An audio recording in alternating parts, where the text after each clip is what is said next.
Bonjour. Bonjour. Bienvenue sur cette nouvelle capsule. Alors, le message qui nous descend. Pourquoi j'ai quitté ou je dois quitter mes parents?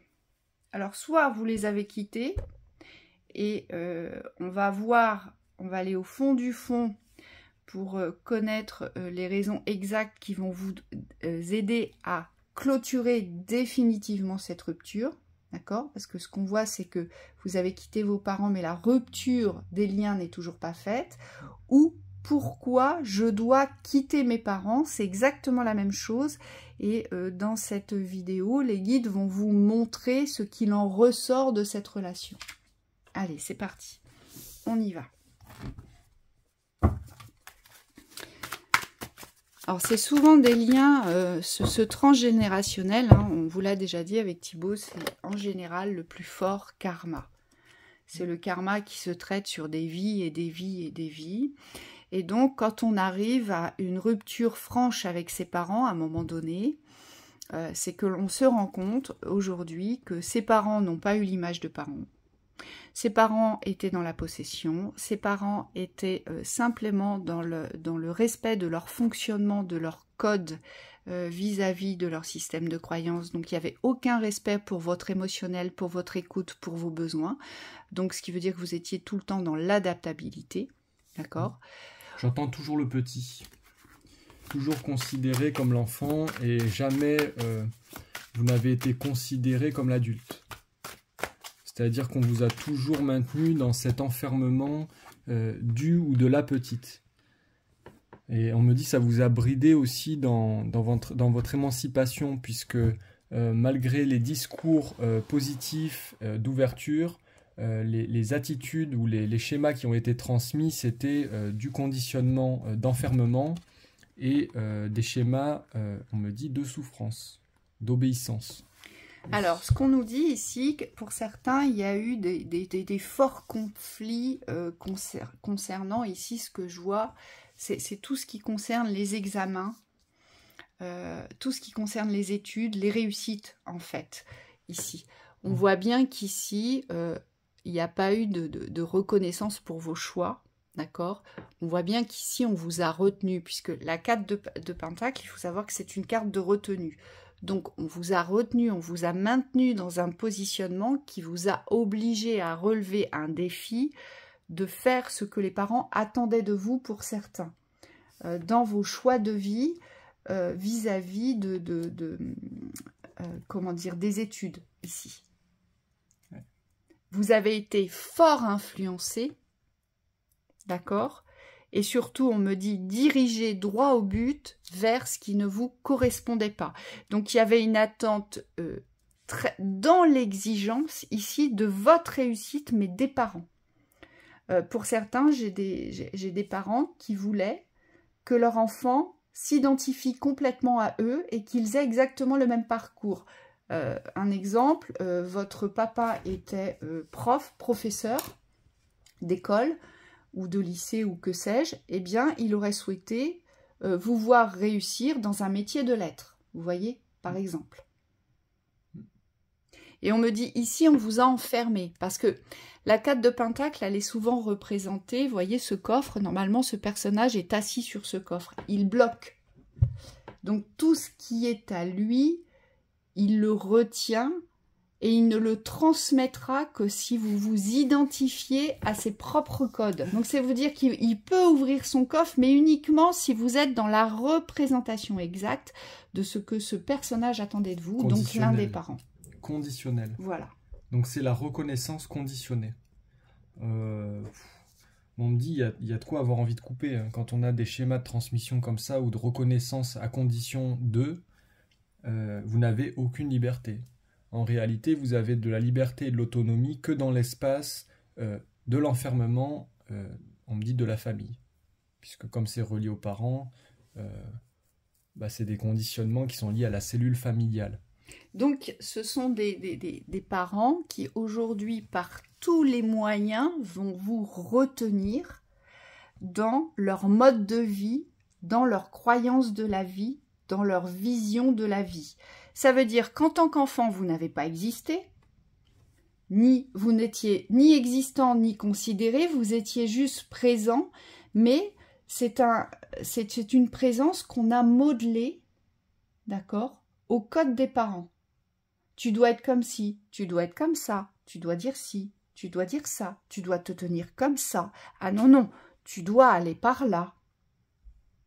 Donc là, j'ai des familles qui ne fonctionnaient que dans l'image de la famille parfaite, où l'enfant n'existait pas. Ce n'était que l'image de l'enfant qui existait, mais la représentation de la vibration de l'enfant, elle n'était absolument pas respectée dans ses besoins. Donc besoin d'amour, besoin de câlin, besoin d'être rassuré, besoin d'être en confiance, besoin d'être considéré, besoin d'être accompagné dans tous les codes terrestres, afin que cet enfant devienne un adolescent et un adulte qui puisse se livrer au système extérieur. Donc, on ne vous a pas transmis les bons codes, on vous a simplement gardé et enfermé dans l'image de ce que ses parents souhaitaient, uniquement. Donc là, pas d'identité, pas de considération pour vous. C'est le premier cas. Ça pose le cadre. Et on me dit, on vous a surtout fait culpabiliser du fait de vouloir vous émanciper. C'est comme si ce départ-là de votre propre vie, cette ouverture vers votre vie à vous,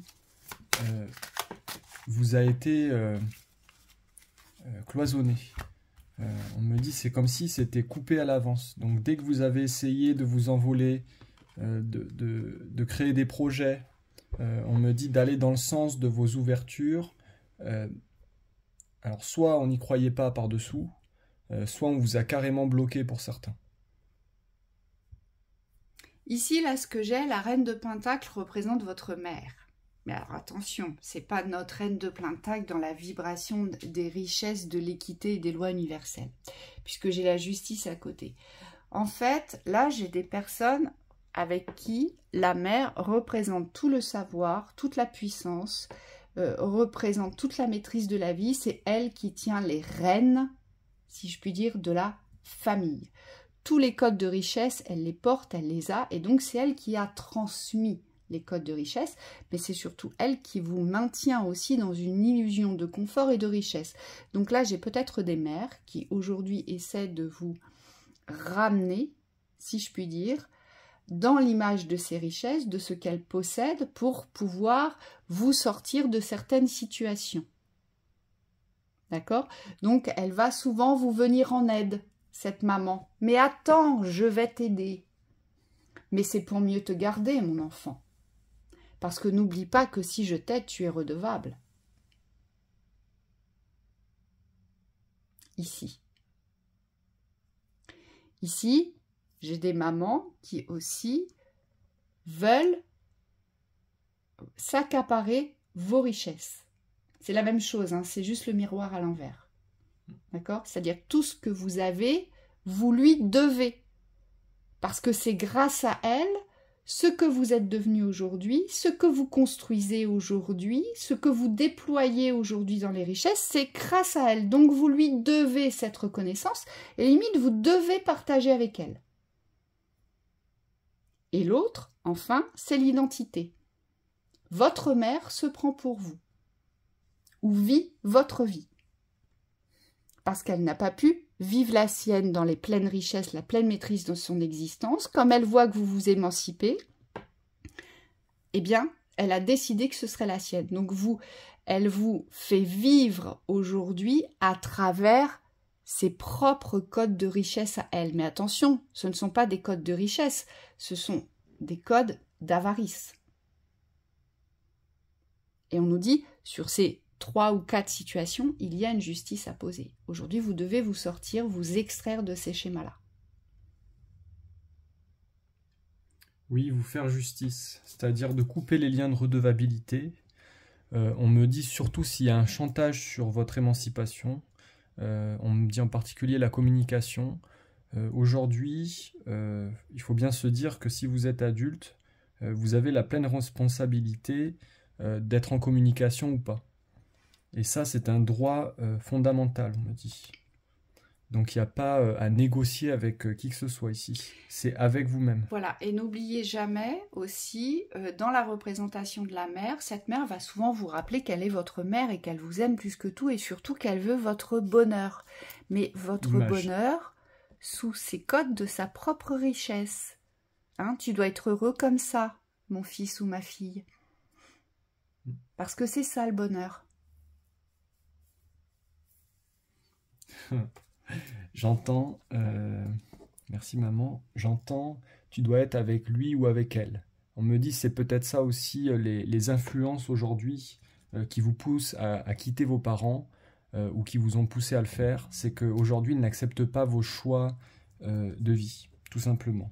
Que ça soit professionnel, mais on me dit aussi sentimental. C'est-à-dire que le choix est conditionné par la validation en aval ou en amont, pardon, de la mère.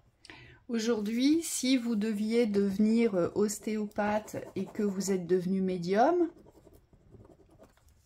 eh bien là, j'ai envie de vous dire, vous n'avez aucune chance d'être reconnu par l'un de vos deux parents. Puisque eux ne fonctionnent qu'avec les codes du système, aujourd'hui. Ta médiumnité ne te servira à rien, tu ne vas pas en vivre. Tu ne seras pas reconnu, mais surtout, tu ne seras pas reconnu par mon cercle relationnel. Comment je vais faire? Comment je vais faire?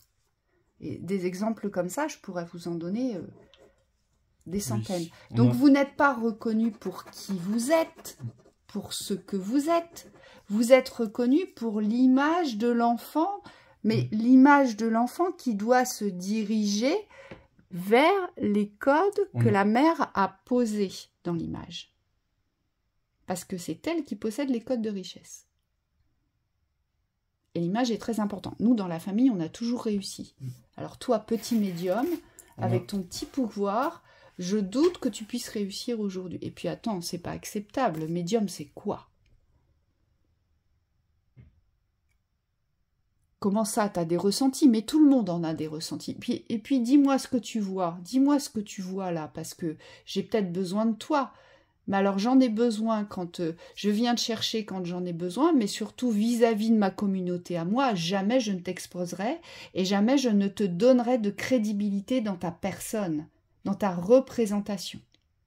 Non, mais par contre je vais reconnaître les médiums extérieurs. Vous voyez, c'est ça le drame avec cette famille. C'est que tout est porté vers la reconnaissance extérieure et jamais de l'enfant, de l'adolescent ou de l'adulte. Oui, on me dit, on en a beaucoup en séance. Hein. Des personnes qui sont dans ce cas de situation-là. Et le plus dur pour vous, c'est pas forcément de partir. On me dit, c'est de vous construire derrière. Parce qu'il ne faut pas oublier que le but ici, c'est pas la séparation, même si c'est un but intermédiaire. Le but, c'est votre bonheur et votre bien-être dans votre existence. Donc on me dit, cette joie de vivre, si vous voulez vous la réapproprier, aujourd'hui, c'est possible. Puisque... vous pouvez prendre ces décisions de vous extirper de ces systèmes d'enfermement pour trouver, vous, votre liberté et votre droit de vie. Yaka. Et on me dit, malgré toutes les difficultés que vous pouvez rencontrer sur votre parcours, on se rend bien compte, notamment en accompagnement avec certaines personnes, que à chaque fois vous posez quelque chose. Et on me dit, dans cette individualité, si vous construisez comme ça, pas à pas, votre existence, avec des étapes clés, on me dit, je vois certains qui prennent des animaux, par exemple, on a l'exemple, c'est des passages ultra importants dans la construction de votre existence. Parce qu'aujourd'hui, vous n'avez plus besoin de ce passé-là pour construire votre présent, et on me dit votre avenir. Et c'est ça qu'il faut voir. On me dit, c'est cette ouverture-là, plutôt que de voir... tous les schémas du passé, en fait, qui aujourd'hui n'ont plus de réalité pour vous. Oui. Et on me dit, là, avec le pendu, c'est la représentation de toutes les blessures primordiales que vos parents vont vous faire traverser. En fait, ça va vous mettre la tête à l'envers à chaque fois. Alors, il y en a, c'est de naissance, hein, vous portez le rejet, on vous a toujours rejeté. Le rejet, l'humiliation, hein, ça va souvent ensemble. Et pour d'autres, ça va être l'abandon et la trahison. Et tout au long de votre enfance, vous allez grandir soit avec le rejet, l'humiliation vis-à-vis des parents, Et pour les autres, vous allez grandir avec la trahison et l'abandon vis-à-vis des parents. Et au centre, vous allez vous sentir vous aurez des sentiments d'injustice. Vous ne comprendrez pas puisque l'injustice est la blessure centrale qui rallie les 4 autres. Hein. Donc, vous allez évoluer comme ça. Et c'est ce qu'on nous dit. Et aujourd'hui, le but, c'est exactement ce que Thibaut vous disait à l'instant. Le but, c'est que dans votre intériorité, vous devez vous positionner sur le renouveau. Donc, l'actuel, le présent. Sur qui je suis, quels sont mes besoins. Et donc, forcément, ne plus être tiré ou attiré ou être tiraillé vers, je dirais, le cercle familial qui, lui, va vous ramener dans des systèmes enfermants et souffrants. Et il faut qu'on précise aussi le dernier point de ralliage de l'ancien, ça va être de vous faire culpabiliser sur la mort de certains proches. Et on me dit, ou de certains animaux. On me dit, ne revenez pas en arrière. Quand vous coupez les liens avec votre ex-famille, on me dit souvent terrestre, il n'y a plus à revenir en arrière. Et j'ai aussi des personnes qui ont vécu des situations extrêmement souffrantes avec leurs parents parce qu'ils ont été, comment dire, ils ont été jugés sur des faits qui en fait ne reflétaient pas la vérité. Et pour certains, aujourd'hui, on me dit, le pardon ne se fera qu'à moitié. Parce que ce que vous avez traversé avec vos parents, Métatron me dit, c'est pas pardonnable. Et il est légitime aujourd'hui, si vous n'arrivez pas à pardonner à vos parents, restez dans cette légitimité-là. Parce que la souffrance a été tellement intense, l'humiliation a été tellement intense, qu'aujourd'hui vous ne pouvez pas passer outre. Et c'est souvent cela, cette thématique-là, que les parents ne veulent pas entendre, que les parents ne veulent surtout pas entrer dans cet échange de cette thématique, parce qu'ils ont fermé la thématique, ils savent pertinemment qu'ils ont extrêmement mal agi vis-à-vis de vous-même, mais jamais ils ne vous l'avoueront. Jamais. Conserve l'image. Oui. Et vous avez souvent attendu des excuses, des pardons, des considérations sur ce qu'ils ont fait. Le fait qu'ils reviennent sur leurs actes. Mais aujourd'hui, pour eux, leurs actes étaient légitimes et jamais ils ne reviendront dessus.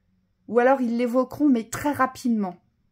Et ils n'iront pas au bout des choses. Oui. Et ils vous diront, oh mais c'est du passé, il ne faut plus l'aborder. Alors que vous, votre première blessure, si je puis dire, dans le tréfonds des tréfonds de la profondeur, c'était celle-ci. Et ce que vous attendez, c'est qu'ils reviennent dessus pour vous expliquer leur comportement, mais surtout pour s'excuser de leur comportement, et ils ne le feront pas. Oui. On me dit, vous allez ouvrir le sujet, et en face, vous aurez des murs. C'est-à-dire que vous aurez peut-être des gens qui font semblant d'écouter, mais qui ne vont pas bouger de leur position. Et surtout, qui vont vous ramener dans cet inconfort. Ah oui, mais tu ne te rends pas compte comment tu étais, hein. Ouais. Il a fallu agir comme ça ou comme si. Ils sont dans un déni de réalité par rapport aux actes dont ils avaient la responsabilité, et on me dit dont ils portent la responsabilité aujourd'hui. Donc à tout acte, conséquence. On vous dit, et l'état émotionnel de vos parents ne vous concerne plus aujourd'hui. Vous posez vos choix avec vous-même. Le but aujourd'hui, vous voyez, c'est vraiment ça. C'est la nouvelle écriture avec les nouvelles, là. C'est la nouvelle naissance à vous donner dans vos existences. Aujourd'hui, vous devez vous donner cette naissance et couper tout ce qui a été. Donc, c'est-à-dire tout ce qu'on vous a transmis dans les codes de l'amour, dans les codes relationnels, dans les codes de construction. En général, il y a beaucoup de choses qui sont erronées. Donc, vous allez devoir recréer votre liste, on me dit. Donc, il y a vraiment des nouveaux encodages aujourd'hui à vous réapproprier sur la vie, sur le fonctionnement. Et ce sont les vôtres que vous allez devoir réencoder. Et le but, c'est vraiment cette naissance sur la nouvelle écriture. Oui. Et on vous dit, coupez tout le reste. D'accord. pour ceux qui sont en train de couper, on vous dit n'attendez pas l'autorisation des parents ou l'acceptation. On me dit c'est une décision unilatérale ici. Et je le vois parce que vous êtes dans l'attente que ça se fasse pacifiquement. On me dit après ce que vous avez vécu, et de toute façon la situation aujourd'hui ne vous permet pas de régler ce conflit à l'amiable, puisque c'est en vous que doit être la paix. Et on me dit bien souvent, les parents, vu qu'ils croient, les parents croient qu'ils ont un pouvoir et une autorité sur l'enfant. Or, c'est faux. On n'a aucun pouvoir et aucune autorité sur l'enfant. On n'est pas là pour ça aujourd'hui. Mais vu qu'ils croient qu'ils ont ce pouvoir et cette autorité, certains parents vont vous dire ou vont vous faire comprendre par les actes qu'ils étaient prioritaires à vous. Parce que c'était pour votre bien. Ou parce qu'ils estiment qu'aujourd'hui, ils géreraient mieux, par exemple, un patrimoine qui doit vous revenir. Ah mais non, c'est à moi que ça doit revenir, pas à toi. Vous voyez? Et ça ira toujours dans leur sens. Et on me dit, méfiez-vous de ça aussi. Ouais. On vous parle d'intégrité, c'est votre propre intégrité aujourd'hui que vous devez vous réapproprier, parce que cette intégrité, elle a été bafouée. Vous avez été dénigré en tant qu'enfant, en tant qu'adolescent, en tant que jeune adulte et adulte. Oui, et moi on me dit vous prenez en considération la vie du parent, du ou des parents, et c'est ça en fait qui doit sortir de votre espace.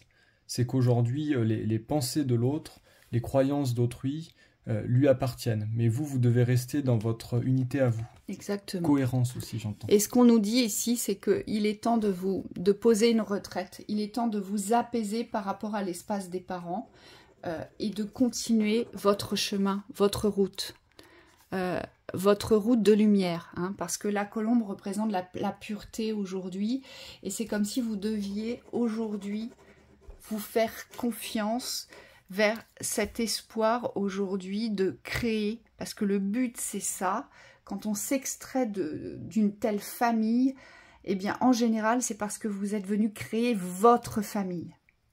Mais une famille avec des codes complètement différents, forcément. Où vous serez dans le respect et l'intégrité de cette famille. Tout ce que vous n'avez pas reçu. Et on vous dit, aujourd'hui, voilà, c'est poser une paix sur la situation pour pouvoir avancer avec l'espoir, justement, de pouvoir trouver la pureté dans la famille parce que c'est ce dont vous avez besoin aujourd'hui de construire. Et donc c'est normal que vous traversiez des phases de solitude parce qu'il y a nécessité de se retrouver seul avec soi lorsqu'on s'extrait d'un tel karma familial. Il y a beaucoup de karma là-dessus. Hein. Oui. Donc on me dit c'est des cycles et des cycles qui sont en train d'être fermés. Soyez patient, mais on me dit hâtez-vous lentement. C'est-à-dire que là il y a vraiment quelque chose à mettre en route, on me dit, pour pas rester statique. Donc soit dans la fermeture, soit dans l'ouverture de votre existence. Voilà, tout à fait. Ouais, c'est bien. Voilà pour cette interprétation. On espère que ça vous aidera. On vous envoie plein de courage et on vous retrouve très vite.